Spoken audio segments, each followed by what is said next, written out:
ವೀಕ್ಷಕರೇ, ಸುದ್ದಿಗೊಂದು ಗುದ್ದು ಕಾರ್ಯಕ್ರಮಕ್ಕೆ ಸ್ವಾಗತ. ನಾವಿವತ್ತು ತುಳು ಫಿಲ್ಮ್ ಇಂಡಸ್ಟ್ರಿ ವಿಷಯದಲ್ಲಿ ಮಾತಾಡ್ತಾ ಇದ್ದೇವೆ. ತುಳು ಫಿಲ್ಮ್ ಕೆಲವು ಫಿಲ್ಮ್ಗಳಿಗೆ ಅಂದರೆ ಈಗ ನಮ್ಮ ಕೂಡಲ ಫಿಲ್ಮನ್ನು ಕೆಲವು ಥಿಯೇಟರ್ಗಳಿಂದ ಎತ್ತಂಗಡಿ ಮಾಡಿದ್ದಾರೆ. ಅಂದರೆ ಆ ಫಿಲ್ಮಿನ ನಿರ್ಮಾಪಕರಿಗಾಗಲಿ ಅವರನ್ನು ತಿಳಿಸದೇ ಎತ್ತಂಗಡಿ ಮಾಡಿದ್ದಾರೆ. ಸೊ ಹೀಗೆ ತುಳು ಫಿಲ್ಮಿಗೆ ಥಿಯೇಟರ್ನವರು ಅವಕಾಶ ನಿರಾಕರಿಸ್ತಾ ಹೋದರೆ ಮತ್ತೆ ತುಳು ಫಿಲ್ಮ್ಗಳು ಮರಲಿಕ್ಕೆ ಸಾಧ್ಯ ಇಲ್ಲ, ಅವಕಾಶಗಳು ಬೇಕು ಅನ್ನೋ ವಿಷಯದಲ್ಲಿ ಚರ್ಚೆ ನಡೀತಾ ಇದೆ. ಸೊ ಯೋಗಿ ಶೆಟ್ಟರ್ ಅವರು ಹೇಳ್ತಾ ಇದ್ರು, ಅಂದರೆ ನಾವು ಅದು ಹೋರಾಟ ಮಾಡಿದ್ದೇವೆ, ಇದಕ್ಕಿಂತ ಮೊದಲು ನಾವು ಪ್ರಯತ್ನ ಮಾಡಿದ್ದೇವೆ ಅಂತ. ನಿಮ್ಮ ಪ್ರಯತ್ನ ಯಾಕೆ ಫಲ ಪಡೀಲಿಲ್ಲ? ಅಲ್ಲ, ಫಲ ಪಡೆದಿದ್ದರಿಂದಾಗಿ ಅಟ್ಲೀಸ್ಟ್ ಈಗ ತುಳು ಪಿಕ್ಚರನ್ನೇ ನೋಡೋದಲ್ಲದೆ ಬೇರೆ ಪಿಕ್ಚರ್ ಬರ್ತಾ ಇಲ್ಲ. ಈಗ ಬ್ಯಾಂಗ್ಳೂರಲ್ಲಿ ಸುದ್ದಿ ಆಗಿದೆ, ಯಾಕೆಂದರೆ ಬೇಡಪ್ಪ ಕನ್ನಡ ಇಂಡಸ್ಟ್ರೀಸಿಗೆ ಹೆದರಿಕೆ ಆಗಿದೆ. ಯಾಕೆಂದರೆ ಮಂಗಳೂರು ಒಳ್ಳೆ ಇದಿತ್ತು, ಯಾವುದು ಅವರಿಗೆ ಒಂದು ಒಳ್ಳೆ ಏರಿಯಾ ಇತ್ತು. ಅದು ಎಲ್ಲ ಥಿಯೇಟರ್ ನೋಡಿದರೆ ಮೊದಲು ಕನ್ನಡ ಪಿಕ್ಚರೇ ಕಾಣ್ತಿದ್ದದು. ಈಗ ಅಲ್ಲಿ ವಾತಾವರಣ ಚೇಂಜ್ ಆಗಿದೆ. ಯಾಕೆಂದರೆ ಕನ್ನಡ ಪಿಕ್ಚರ್ ಎಷ್ಟೇ ಪಿಕ್ಚರ್ ಬಂದದು ಸ್ವಲ್ಪ ದಿನದಲ್ಲೇ ಎತ್ತಂಗಡಿ ಆದ ಹಲವಾರು ಪ್ರಕರಣಗಳಿಗೆಲ್ಲ ನೋಡಿದ್ದೇವೆ. ಬೇರೆ ಪಿಕ್ಚರ್ ಇಲ್ಲ. ಮೊದಲು ನೋಡಿದರೆ ತಮಿಳ್ ಮಲಯಾಳಂ ಕೂಡ ಅಷ್ಟು ಹೈಯೆಸ್ಟ್ ಪಿಕ್ಚರ್ ಮಂಗಳೂರು ಬರ್ತಿದ್ದು, ಅದೀಗ ಕಮ್ಮಿ ಆಗಿದೆ.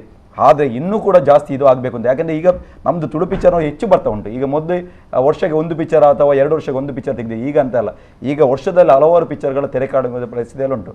ಅಲ್ಲೇ ಒಳ್ಳೊಳ್ಳೆ ಪಿಕ್ಚರನ್ನು ಕೊಡಲಿಕ್ಕೆ ಒಳ್ಳೆ ಹಲವಾರು ಲಕ್ಷಗಳನ್ನು ಖರ್ಚು ಮಾಡ್ಕೊಂಡು ಈಗ ಪಿಕ್ಚರ್ ಸಿಗ್ತಿದ್ದಾರೆ. ಮೊದಲಿನಾಗೆ ಅಲ್ಲ, ಈಗ ಒಳ್ಳೆ ಖರ್ಚು ಮಾಡ್ತಾರೆ.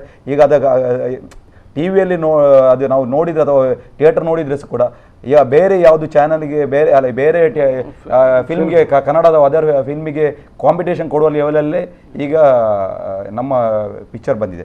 ಅದರಿಂದಾಗಿ ನಾನು ಹೇಳೋದು, ಈಗ ನಾವು ಈ ರೀತಿಯಲ್ಲೇ ಇವರು ಥಿಯೇಟರ್ನವರು ಮಾಡದಿದ್ದರೆ ನಾವು ಇನ್ನು ಜನತಾ ಮಿನಿ ಥಿಯೇಟರ್ ಅಂತ ಇವರು ನಮ್ಮ ಸಿ ಎಂ ರವರ ಒಂದು ಕಾನ್ಸೆಪ್ಟ್ ಉಂಟು. ಜನತಾ ಥಿಯೇಟರ್ಗಳನ್ನು ಮಾಡಿಕೊಳ್ಬೇಕು. ಕೆಲವು ಸಂದರ್ಭ ನಮ್ಮ ಉದ್ದೇಶ ಇಂಥ ಸಂದರ್ಭದಲ್ಲಿ ಎಲ್ಲಿ ಮುಚ್ಚಿಯೋದಗ್ಗದ ಯಾವುದು ಥಿಯೇಟರ್ಗಳುಂಟು ಅದನ್ನು ಮಿನಿ ಜನತಾ ಥಿಯೇಟರ್ ಅಂತ ಇವರು ಸರ್ಕಾರವೇ ನಡೆಸಬೇಕು. ಸರ್ಕಾರವೇ ತುಳು ಪಿಕ್ಚರನ್ನು ಅಲ್ಲಿ ಪ್ರದರ್ಶನ ಮಾಡುವ ಮೂಲಕ ಮಾಡಿದರೆ ಅದು ಕೂಡ ಒಂದು ಸಹಾಯ ಮಾಡಿದಾಗೆ ಆಗ್ತದೆ ನಿರ್ಮಾಪಕರಿಗೆ. ಆ ರೀತಿಯಲ್ಲಿ ಮತ್ತೊಂದು ಈ ಒಂದು ಸಬ್ಸಿಡಿ ವಿಷಯದಲ್ಲಿ ಸಹ ಇದುಂಟು. ಸರ್ಕಾರದಿಂದ ಆಗುವ ಈಗ ಒಂದು ಇಷ್ಟು ತನಕ ನಾವು ಥಿಯೇಟರ್ ಬಗ್ಗೆ ಅನ್ಯಾಯ ಅಂತ ಹೇಳಿದೆ, ಈಗ ಸರ್ಕಾರದಿಂದ ಕೂಡ ಅನ್ಯಾಯ ಆಗ್ತುಂಟು. ಸರ್ಕಾರ ಕೂಡ 5 ಭಾಷೆಗಳು ಅಂದರೆ ಲಂಬಾಣಿ ಆಗಿರ್ಬೋದು, ಕೊಡವ, ಕೊಂಕಣಿ ಮತ್ತು ಬ್ಯಾರಿ ಮತ್ತು ತುಳು 5 ಪ್ರಾದೇಶಿಕ ಭಾಷೆಯಲ್ಲಿ ಅದರಲ್ಲಿ 4 ಪಿಕ್ಚರಿಗೆ ಕೊಡ್ತಾರೆ. ಕೇವಲ 4 ಪಿಕ್ಚರ್, ಒಂದೊಂದು ಭಾಷೆಯಲ್ಲ, ಒಂದೊಂದು ಪ್ರಾದೇಶಿಕ ಭಾಷೆ ಅಲ್ಲ, ಎಲ್ಲ 5 ಪ್ರಾದೇಶಿಕ ಭಾಷೆಯಲ್ಲಿ 4 ಫಿಲ್ಮಿಗೆ ಸಬ್ಸಿಡಿಯನ್ನು ಕೊಡ್ತಾರೆ. 10 ಲಕ್ಷ ರೂಪಾಯಿ. ಕನ್ನಡ ಪಿಕ್ಚರ್ಗೆ 96 ಪಿಕ್ಚರ್ಗೆ ವರ್ಷದಲ್ಲಿ ಸಬ್ಸಿಡಿ ಕೊಡ್ತಾರೆ. ಅದೊಂದು ರೀತಿಯಲ್ಲಿ ತಾರತಮ್ಯ ಮಾಡಿದಾಗೆ. ಮತ್ತೊಂದು ಯಾಕೆಂದರೆ ಅದರಲ್ಲಿ ಇವನ್ ಮಕ್ಕಳ ಆಧಾರಿತ ಚಿತ್ರಕ್ಕೆ 25 ಲಕ್ಷ, ಕಾದಂಬರಿ ಆಧಾರಿತ ಪಿಕ್ಚರ್ಗೆ 15 ಲಕ್ಷ, ಬೇರೆ ರೀತಿಯಲ್ಲಿ ಪುನಃ ಅದಕ್ಕೆ ಕೊಡ್ತಾರೆ. ಪ್ಲಸ್ ಅವರಿಗೆ ವರ್ಷಕ್ಕೆ ಇಷ್ಟು ಫಿಲ್ಮ್ ಫೇಮ್ ಅವಾರ್ಡ್, ಅದೇ ಚಲನಚಿತ್ರ ಪ್ರಶಸ್ತಿ, ಬೇರೆ ಬೇರೆ ಪ್ರಶಸ್ತಿಗಳ ಆ ರೀತಿಯಲ್ಲಿ ಪುನಃ ಪ್ರೋತ್ಸಾಹ ಕೊಡುವಂಥ ಆಗ್ತದೆ. ಸರ್ಕಾರ ಕೂಡ ಅಟ್ಲೀಸ್ಟ್ ಕನಿಷ್ಠ ಪಕ್ಷ ನಾವು ಹೇಳೋದು 25 ಪಿಕ್ಚರ್ಗೆ ಕೊಡಿ. 25 ಪಿಕ್ಚರ್ ಅಂದರೆ ಖಾಲಿ ತುಳುಗೆ ಅಲ್ಲ, ಕೊಂಕಣಿ, ಬ್ಯಾರಿ ಮತ್ತು ಕೊಡವ ಮತ್ತು ಎಲ್ಲ ಭಾಷೆಗಳಲ್ಲಿ ಅಲ್ಲಿ ಸೇರಿಸ್ಕೊಂಡೆ ಕನಿಷ್ಠ ಪಕ್ಷ 25 ಪಿಕ್ಚರ್ಗೆ ಕೊಟ್ಟರೆ ಅಟ್ಲೀಸ್ಟ್ ಸಪೋರ್ಟ್ ಮಾಡಿದಾಗೆ ಆಗ್ತದೆ. ಅದೊಂದು ಓಕೆ. ನಾವು ಥಿಯೇಟರ್ಗಳ ವಿಷಯದಲ್ಲಿ ಮಾತಾಡ್ತಾ ಇದ್ವಿ. ಸೊ ನಮ್ಮ ಕೂಡಲ ಪಿಕ್ಚರದ ನಾಯಕ ಪ್ರಕಾಶ್ ಶೆಟ್ಟಿ ಅವರ ಹತ್ರ ಕೇಳೋದಾದರೆ, ಅಂದರೆ ನೀವು ಅದನ್ನು ನೀವು ಥಿಯೇಟ್ರು ಅಂದರೆ ನಿಮಗೆ ಸಿಗಲಿಲ್ಲ ಅನ್ನುವಂಥ ಒಂದು ಥಿಯೇಟರ್ ಸಿಗದೇ ಇದ್ದರೆ ಮುಂದೆ ಏನು ಮಾಡಬೇಕು ಅಂತ ನಿಮ್ಮ ಅಂದರೆ ನಿರ್ಮಾಪಕರ ಜೊತೆಯಲ್ಲಿ ನೀವು ಮಾತಾಡಿದ್ದೀರಾ, ಅಥವಾ ನೀವು ಹೇಗೆ ಮುಂದುವರಿಬೋದು ಅಂತ? ಅಂದರೆ ನಮ್ಮ ಕೂಡ ಈಗ ಅಂದರೆ ಚೆನ್ನಾಗಿ ಪ್ರದರ್ಶನ ಆಗ್ತಾ ಇತ್ತು, ಆದರೂ ಕೂಡ ಅಂದರೆ ನೀವು ಅಂದರೆ ಥಿಯೇಟರ್ನವರು ಅವಕಾಶ ಕೊಡಲಿಲ್ಲ ಅಂತ ಹೇಳ್ತೀರಿ. ಥಿಯೇಟರ್ನವರು ಅವಕಾಶ ಕೊಡದೇ ಇದ್ರೆ ಇಲ್ಲ, ಬೇರೆ ಪರ್ಯಾಯ ಮಾರ್ಗವನ್ನು ಯಾರು ಹುಡ್ಕೊಂಡಿದ್ದಾರೆ ಹೇಗೆ ನೀವು? ಅಲ್ಲ, ಇಲ್ಲಿ ಬೇರೆ ಪರ್ಯಾಯ ಮಾರ್ಗ ಅನ್ನೋದೇ ಇಲ್ಲ. ಯಾಕೆಂದರೆ ಎಲ್ಲರೂ ಈಗ ನಾವು ಮೊನ್ನೆ ಪುತ್ತೂರು ಜಾತ್ರೆ, ಪುತ್ತೂರು ಹಬ್ಬಕ್ಕೆ ಹೋಗಿದ್ವಿ. ಅಲ್ಲಿ ನಮ್ಮ ಕುಡ್ಲದೊಂದು ಕಾರ್ಯಕ್ರಮ ಇತ್ತು. ಅಲ್ಲಿ ಎಲ್ಲರೂ ನಾವು ಅಲ್ಲಿ ಹೋಗ್ಬೇಕಾದ್ರೆ ಪುತ್ತೂರಿಗೆ ಯಾವ ಬರುತ್ತೆ ಅಂದರೆ ಜನರು ಆ ಹಬ್ಬದಲ್ಲೇ ಆ ಜಾತ್ರೆಯಲ್ಲೇ ತುಂಬ ಬ್ಯುಸಿ ಆಗಿದ್ರು. ಅವ್ರಿಗೆ ಸಿನಿಮಾ ನೋಡೋಕ್ಕೆ ಅವಕಾಶ ಸಿಕ್ಕಿರಲಿಲ್ಲ. ಕೆಲವರು ನೋಡಿದ್ದಾರೆ, ತುಂಬ ಒಳ್ಳೆ ಪ್ರತಿಕ್ರಿಯೆ ಇತ್ತು. ಆದರೆ ನೋಡದವರು ಪುತ್ತೂರಿಂದ ಅವರು ಮಂಗಳೂರಿಗೆ ಬಂದು ಸಿನಿಮಾ ನೋಡೋಷ್ಟು ಅವರಿಗೆ ನಮ್ಮ ಮಂಗಳೂರು ಜನರ ಹಾಗೆ ಯಾವಾಗ ಒಂಚೂರು ದೂರದಿಂದ ಕೆಲಸವನ್ನು ಬಿಟ್ಟುಕೊಂಡು ಬಂದು ಅಂದರೆ ಫಿಲ್ಮಿಗಾಗಿ ಅಂದ್ರೆ ಕೆಲಸ ಬಿಟ್ಕೊಂಡು ಹೋಗುವಷ್ಟು ಉದಾರತೆ ನಮ್ಮ ಇದಂದ್ರೆ ಅಷ್ಟೊಂದು ಅಭಿಮಾನ ನಮ್ಮ ಕೂಡಲದ ಜನರಲ್ಲಿ ಇಲ್ಲ. ಆದರೆ ಬೆಂಗಳೂರು ಸೈಡ್ ಆದರೆ ಅವರು ನಿದ್ದೆ ಬಿಟ್ಟಾದರೂ ಫಿಲ್ಮ್ ನೋಡ್ತಾರೆ ಅಂತ ಒಂದು ಪರಿಸ್ಥಿತಿ ಇಲ್ಲ. ನಾವು ಇವತ್ತು ಇಲ್ಲಿ ಬಂದಿರೋ ವಿಷಯ ಏನಂದ್ರೆ, ನಮ್ಮ ಕುಡ್ಲ ಚಿತ್ರಕ್ಕೆ ಅನ್ಯಾಯ ಆಗಿದೆ ನಾವು ಒಪ್ಕೋತೀವಿ, ಆದರೆ ಮುಂದೆ ಬರುವಂಥ ಚಿತ್ರಕ್ಕೆ ಅನ್ಯಾಯ ಆಗಬಾರ್ದು. ಯಾಕಂದರೆ ನಮ್ಮದು ಈಗ ತೆಗೆದಿದ್ದಾರೆ, ಹೋಗಿದೆ, ಈಗ ಯಾರು ಚಿತ್ರ ಅವ್ರು ಮಂಗಳೂರಿಗೆ ಬಂದು ನೋಡ್ತಾರೆ ಸಿನಿಮಾನು. ಆದರೆ ಮುಂದೆ ಬರುವಂಥ ಚಿತ್ರಗಳಿಗೆ ಅನ್ಯಾಯ ಆಗಬಾರ್ದು ಅನ್ನೋದು ನಮ್ಮ ಉದ್ದೇಶ. ಸೊ ಒಂದು ವೇಳೆ ನಾನು ಕೇಳ್ತಾ ಇರೋದು, ನಿಮಗೆ ಅನ್ಯಾಯ ಆಗಿದೆ, ಅದನ್ನು ಸರಿಪಡಿಸುವ ಮಾರ್ಗೋಪಾಯ ಏನಾದರೂ? ಅಲ್ಲ, ಸರಿಪಡಿಸುವ ಮಾರ್ಗ ಅಂದ್ರೆ ನಾವು ಇದು ಒಂದು ವೇಳೆ ಯಾಕಂದ್ರೆ ನಿಮ್ಮ ಫಿಲ್ಮಿಗೆ ಈಗಾಗಲೇ ನೀವು 30 ಲಕ್ಷ 60 ಲಕ್ಷ ಹಣ ಹಾಕಿದ್ದೀರಿ. ಸೊ ಈಗ ಥಿಯೇಟರ್ನಿಂದ ಎತ್ತಂಗಡಿ ಮಾಡಿದ ಅದರ ಅರ್ಥ ನಿಮ್ಮ ಹಣಕ್ಕೆ ಬರುವ ಎಷ್ಟು ಆದಾಯಗಳು ಅದು ಆದಾಯಕ್ಕೆ ಕೊರತೆ ಉಂಟು ಮಾಡಿದೆ. ಸೊ ಈ ಕೊರತೆಯನ್ನು ನೀಗಿಸಿಕೊಳ್ಳೋದು ಹೇಗೆ? ನೀವು ಈಗ ಒಂದು ಸಾಲ ಮಾಡಿರ್ಬೋದು, ಅಥವಾ ಬೇರೆ ಏನೋ ಕಾರಣದ ಮಾರ್ಗದಿಂದ ನೀವು ಹಣವನ್ನು ಹೊಂದಿಸ್ಕೊಂಡಿರ್ಬೋದು. ಸೊ ಈ ಕೊರತೆಯನ್ನು ನಿಭಾಯಿಸಿಕೊಳ್ಳೋದು ಹೇಗೆ ಅಂತ ನಾವು ಅದೇ ಈಗ ಥಿಯೇಟರ್ ಅವರ ಹತ್ರ ಮತ್ತೆ ಮಾತಾಡಿದ್ವಿ ನಾವು, ಅಂದ್ರೆ ಇವರು ಯೋಗೇಶ್ ಸರ್ ಅವರನ್ನ ಇಟ್ಕೊಂಡೋಗಿ ಮಾತಾಡಿದ್ದೇವೆ. ಕನಿಷ್ಠ ನಮ್ಗೆ ಒಂದು ಶೋ ಆದ್ರೂ ಮುಂದಿನ ಒಪ್ಪಿದ್ದಾರೆ, ಮಾತಾಡಿದ್ದಾರೆ. ಈಗ ನಿನ್ನೆ ಕೂಡ ನಾನು ಇಲ್ಲಿ ಮಲ್ಟಿಪ್ಲೆಕ್ಸ್ ಅಲ್ಲಿ ಸಹ ಮಾತಾಡಿದ್ದೇನೆ, ಮತ್ತೆ ಉಡುಪಿಯಲ್ಲಿ ಸಹ ನಾವು ಇವತ್ತು ಅಲ್ಲಿ ನಮ್ದು ಸಂಘಟನೆ ಅವ್ರ ಹತ್ರ ನಾನು ಹೇಳಿದ್ದೇನೆ, ನೀವು ಅಲ್ಲಿ ಕೂಡ ಉಡುಪಿಯಲ್ಲಿ ಸಹ ಒಂದು ಟಾಕೀಸಿಗೆ ಮಾತಾಡಬೇಕು ಅಂತ. ಬೇರೆ ಬೇರೆ ಕಡೆ ನಾವು ತುಳುಗೆ ಬಗ್ಗೆ ಕೇಳುವಾಗ ಇವರಿಗೆ ನನ್ನ ಪ್ರಕಾರ ಏನಿಲ್ಲದು ನನ್ನ ಒಂದು ನೆಕ್ಸ್ಟ್ ಫ್ರೈಡೇ ಅಲ್ಲಿ ಅದು ಅಟ್ಲೀಸ್ಟ್ ಕೆಲವು ಥಿಯೇಟರಲ್ಲಿ ಸಿಗ್ಬೋದು ಅಂತ ನಾವು ಆಶಾವಾದಿಯಾಗಿದ್ದೇವೆ. ಅಂದರೆ ಕನಿಷ್ಠ ನಿಮಗೆ ಒಂದು ಪ್ರದರ್ಶನ ಸಿಕ್ಕಿದ್ರು ಕೂಡ ನಿಮ್ಮ ಅಂದರೆ ಒಂದು ತುಳುವರಿಗೆ ಫಿಲ್ಮನ್ನು ತಲುಪಿಸಿದಾಗ ಆಗ್ತದೆ. ಅದ್ರ ಜೊತೆಯಲ್ಲಿ ನೀವು ಹಾಕಿದ ಒಂದು ಏನು ಬಂಡವಾಳ ಇದೆ ಅದು ಕನಿಷ್ಠ ಸ್ವಲ್ಪ ಆದರೂ. ಸೊ ಈ ತುಳು ಫಿಲ್ಮಿನ ಮೂಲಕ ನೀವು ಯಾವ ನಿರೀಕ್ಷೆಗಳನ್ನು ಇಟ್ಟುಕೊಂಡಿದ್ದೀರಿ ಅಂತ ಈ ಒಂದು ನಮ್ಮ ಕೂಡಲ ಫಿಲ್ಮಿನ ಮೂಲಕ? ನಾನು ನಮ್ಮ ಕೂಡಲ ಸಿನಿಮಾದ ಬಗ್ಗೆ ಅದು ಒಂದೇ ಚಿತ್ರದ ಬಗ್ಗೆ ಅಂತ ಹೇಳ್ತಾ ಇಲ್ಲ, ಪ್ರತಿಯೊಬ್ಬ ನಿರ್ಮಾಪಕರು ಕೂಡ ತುಳುವಲ್ಲಿ ಈಗ ಒಂದು 2-3 ವರ್ಷದಲ್ಲಿ ತುಂಬಾನೇ ಚಿತ್ರ ಬಂದಿದೆ. ಅದರಲ್ಲಿ ಹಾಕಿದ ದುಡ್ಡನ್ನು ಪಡ್ಕೊಂಡವರು ತುಂಬಾ ಕಡಿಮೆ ಜನ. ಆದ್ರೂ ಕೂಡ ತುಳು ಫಿಲ್ಮ್ ಮಾಡ್ತಾ ಇದ್ದಾರೆ ಅಂದ್ರೆ ಅದು ತುಳು ಭಾಷೆ ಮೇಲಿನ ಪ್ರೀತಿಯಿಂದ ಹೊರತಾಗಿ ಅದೊಂದು ಬಿಸ್ನೆಸ್ ಆಗಿ ಮಾಡ್ತಾ ಇಲ್ಲ ಯಾರು. ನಮ್ಗೆ ಹಾಕಿದ್ರೆ ಅದರ ಡಬಲ್ ಬರುತ್ತೆ ಅನ್ನೋ ತುಳು ಮೇಲೆ ಪ್ರೀತಿಯಿಂದ ಅಭಿಮಾನದಿಂದ ಮಾಡ್ತಾ ಇದ್ದಾರೆ. ಸೊ ಜನರು ಕೂಡ ಅದಕ್ಕೆ ಒಳ್ಳೆ ಪ್ರತಿಕ್ರಿಯೆ ಒಳ್ಳೆ ಇದನ್ನೇ ಕೊಡ್ತಾ ಇದ್ದಾರೆ.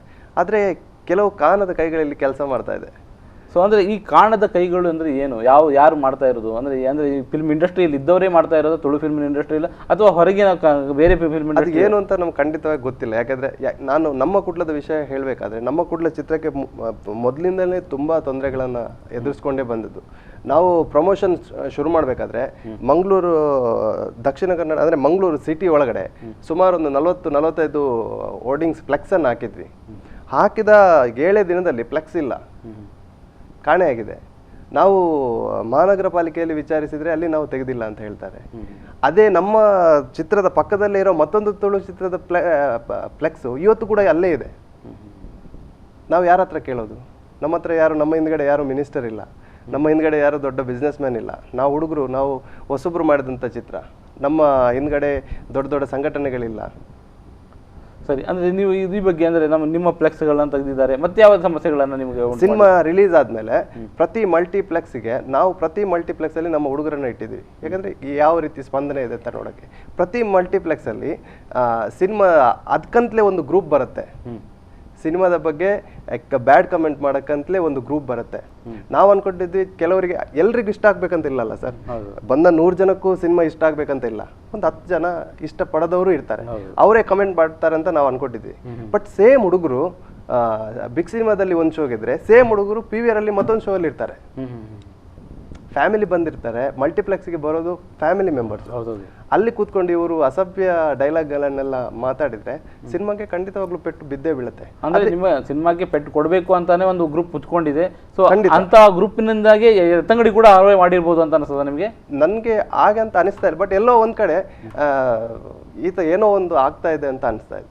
ನೋಡಿ, ನಾವು ಈಗ ಕನ್ನಡ ಫಿಲ್ಮ್ ಅಥವಾ ಬೇರೆ ಯಾವುದೇ ಫಿಲ್ಮ್ ಇಂಡಸ್ಟ್ರಿಗೆ ಹೋದರೆ ಅಲ್ಲಿ ಇಂಥ ಅನ್ಯಾಯವನ್ನು ಸರಿಪಡಿಸಲಿಕ್ಕೆ ಅಥವಾ ಅನ್ಯಾಯವನ್ನು ಕೇಳಲಿಕ್ಕೆ ಅಥವಾ ಬೇರೆ ಒಂದು ಮಾರ್ಗೋಪಾಯ ಹೇಳಲಿಕ್ಕೆ ಒಂದು ಸಂಘಟನೆ ಅಂತ ವಾಣಿಜ್ಯ ಮಂಡಳಿ ಅಂತ ಇರ್ತದೆ, ಸಂಘಟನೆ ಅಂತ ಇರ್ತದೆ. ಅಂದ್ರೆ ಅಲ್ಲಿ ಕಾರ್ಮಿಕರ ಸಂಘಟನೆ ಇದೆ, ಕಲಾವಿದರ ಸಂಘಟನೆ ಅಂತ ಇದೆ, ಮತ್ತೆ ನಿರ್ಮಾಪಕರು, ನಿರ್ದೇಶಕರು ಎಲ್ಲ ಬೇರೆ ಬೇರೆ ಸಂಘಟನೆ. ಸೊ ಅಂಥದ್ದೊಂದು ಸಂಘಟನೆ ದಕ್ಷಿಣ ಕನ್ನಡದಲ್ಲಿ ಇನ್ನೂವರೆಗೂ ಆಗಲಿಲ್ಲ. ಅಂದರೆ ಫಿಲ್ಮ್ಗಳು ಈವರೆಗೆ ನಮಗೆ ಗೊತ್ತಿರುವ ಹಾಗೆ 60ಕ್ಕಿಂತ ಹೆಚ್ಚು ಫಿಲ್ಮ್ಗಳು ಈಗ ಬಂದಿದ್ದಾವೆ. ಇನ್ನಷ್ಟು 40ರಷ್ಟು ಫಿಲ್ಮ್ಗಳು ರೆಡಿ ಆಗ್ತಾ ಇದ್ದಾವೆ. ಅಂದ್ರೆ ಒಟ್ಟು ಒಂದು 100ರ ಗಡಿ ದಾಟುವ ಎಲ್ಲ ಲಕ್ಷಣಗಳು ಈಗ ಕಾಣ್ತಾ ಇದ್ದಾವೆ. ಸೊ ಅಂತ ಸಂದರ್ಭ ನಾವು ಇದರ ಬಗ್ಗೆ ನಾವು ಕನಿಷ್ಠ ಪಕ್ಷ ನಾವು ಫಿಲ್ಮ್ ಚೇಂಬರ್ ಕೊಡದಿದ್ರೆ ಸಹ ಪರವಾಗಿಲ್ಲ. ನಾವು ಹಲವಾರು ನಿರ್ಮಾಪಕರ ಹತ್ರ ನಾನು ಇಲ್ಲ ಈ ಹಿಂದೆ ನಾನು ಮಾತಾಡಿದಾಗ ಸಹ ನಾನು ಹೇಳಿದೆ, ಕನಿಷ್ಠ ಪಕ್ಷ ನಾವು, ಯಾಕೆಂದ್ರೆ ಫಿಲ್ಮ್ ಚೇಂಬರ್ ಇದು ಕಷ್ಟ. ಯಾಕಂದರೆ ಈಗ ಒಬ್ಬ ಫಿಲ್ಮ್ ತೆಗಿಬೇಕಾದ್ರೆ ಸಹ ತುಂಬ ಕಷ್ಟ ಉಂಟು. ಯಾಕೆಂದರೆ ಫಿಲ್ಮ್ ಚೇಂಬರ್ ಇದು ಮೆಂಬರ್ ಆದವನ ಹತ್ರ ಮಾಡಬೇಕು. ಒಬ್ಬ ಕೊರಿಯೋಗ್ರಾಫರ್ ಬೇಕಿದ್ರೆ ಅಲ್ಲಿದು ಮೆಂಬರ್ ಆಗಿದ್ದವನೇ ಮಾಡಬೇಕು. ಅವನ ID ಕಾರ್ಡ್ ಇದ್ದರೆ ಮಾತ್ರ ಈ ಫಿಲ್ಮಲ್ಲಿ ಮಾಡಬೇಕು. ಅಥವಾ ಕೆನರಾ ಅಲ್ಲಿ ಇಲ್ಲೋ ನಮ್ಮದು ಇಲ್ಲೇ ಒಬ್ಬ ಯಾರೇ ನಮ್ಮದು ಕೋಸ್ಟಲ್ ಏರಿಯಾದ ಯಾರೋ ಒಬ್ಬ ಪಿಕ್ಚರ್ ಮಾಡಬೇಕಾದ್ರೆ ಒಬ್ಬ ಕೊರಿಯೋಗ್ರಾಫರ್ ಎಸ್ಟಿಷನ್ ಅಲ್ಲಿ ಆ ಎಸ್ಟಿಷನ್ ಮೆಂಬರ್ ಆಗಿದೆ 2 ಲಕ್ಷ 3 ಲಕ್ಷ ಅವು ಮೆಂಬರ್ಶಿಪ್ ಕೊಡಬೇಕು, ಅವನದ್ದೇ ನಾವು ಯೂಸ್ ಮಾಡಬೇಕು. ಒಬ್ಬ ಇದು ಕ್ಯಾಮರಾಮ್ಯಾನ್ ಆದರೆ ಸಹ ಎಸ್ಟಿಷನ್ ಅದು ಉಂಟು, ಅದಕ್ಕೆ ಹಣ ಕೊಟ್ಟಿರಬೇಕು. ನಿರ್ಮಾಪಕರ ಎಸ್ಟಿಷನ್ ಉಂಟು, ಡೈರೆಕ್ಷನ್ ಪ್ರತಿಯೊಂದು ಆ ಎಸ್ಟಿಷನ್ ಅಲ್ಲಿ ಒಬ್ಬ ಮೆಂಬರ್ ಆದವನೇ ಇಲ್ಲಿ ಮಾಡಬೇಕು. ಹಾಗಾದ್ರೆ ಅದು ಖರ್ಚು ಜಾಸ್ತಿ ಅಲ್ಲ. ಅದರಿಂದಾಗಿ ನಾನು ಹೇಳಿ ಅಟ್ಲೀಸ್ಟ್ ಕನಿಷ್ಠ ಅದಾಗದಿದ್ದ ಪರವಾಗಿ ಅಟ್ಲೀಸ್ಟ್ ನಾವು ನಿರ್ಮಾಪಕರನ್ನು ಒಕ್ಕೂಟ ಅಂತ ಮಾಡುವ ಅಂತ ಹೇಳ್ಕೊಂಡು ನಾನು ಈ ಹಿಂದೆ ಕೂಡ ಹಲವಾರು ಬಾರಿ ನಾನು ಪ್ರಯತ್ನ ಪಟ್ಟಿದ್ದೇನೆ. ನಮ್ಮ ಪ್ರಯತ್ನ ನಮಗೆ ಯಶಸ್ಸು ಆಗಲಿಲ್ಲ. ಸೊ ಯಾಕೆ ನಾನು ಕೇಳೋದಕ್ಕೆ ನಿರ್ಮಾಪಕರ ಒಕ್ಕೂಟ ಅಂತ ನೀವು ಮಾಡಲಿಕ್ಕೆ ಪ್ರಯತ್ನ ಪಟ್ಟಿದ್ದೀರಿ ಅಥವಾ ಕಲಾವಿದರ ಒಕ್ಕೂಟ ಮಾಡಬೇಕಾದ ಅವಶ್ಯಕತೆ ಕೂಡ ಇದೆ. ಸೊ ಈ ಪ್ರಯತ್ನಗಳು ಯಾಕೆ ಆಗಲಿಲ್ಲ, ಯಶಸ್ವಿ ಯಾಕೆ ಆಗಲಿಲ್ಲ ಅನ್ನೋ ವಿಷಯದಲ್ಲಿ ಮತ್ತು ಇಲ್ಲಿ ನಡೀತಿರೋ ರಾಜಕೀಯ ಏನು ಎಂಬ ವಿಷಯದಲ್ಲಿ ಚರ್ಚೆ ಮಾಡೋಣ. ಅದಕ್ಕಿಂತ ಮೊದಲು ಒಂದು ಸಣ್ಣ ವಿರಾಮ. ವೀಕ್ಷಕರೇ, ವಿರಾಮದ ಬಳಿಕ ಚರ್ಚೆ ಮುಂದುವರಿತದೆ.